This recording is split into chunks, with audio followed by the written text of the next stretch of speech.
عمران خان پاکستان کی آزادی کی آخری امید ہیں اور جن طاقتور لوگوں نے ملک کے نامی گرامی مجرموں کو ساتھ ملا کر 13 مہینے سے اس ملک کی جو حالت کر لی ہے، انہیں اپنے گرباں میں خود جا کر دیکھنا چاہیے کہ کس طرح اپنے عہدے کے ساتھ اپنے اس ملک کی خدمت آپ کر رہے ہیں۔ معصوم لوگوں کو جیلوں میں ڈالنا، خواتین کو جیلوں میں ڈالنا، اس سے نفرتیں کم نہیں ہوتی، اس سے خلیج بڑھتی ہے اور یہ ملک کی تباہی ہے۔ میں پاکستان تحریک انصاف کے تمام قائدین کو جو اس وقت جیلوں کی سلاخوں کے پیچھے ہیں، تمام ان کارکنوں کو عقیدت کا سلام پیش کرتا ہوں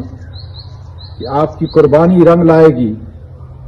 اور عمران خان کی قیادت میں انشاءاللہ یہ ملک آزاد ہوگا۔ میں اپنے ملک کے تمام وکلاء یہ گزارش کرتا ہوں کہ اپنے پیشے کا صدقہ ادا کریں اور جتنے معصوم لوگ اس وقت جیلوں میں ہیں ان کو آزاد کرنے میں اپنی کاوشوں کو تیز کریں۔ پاکستان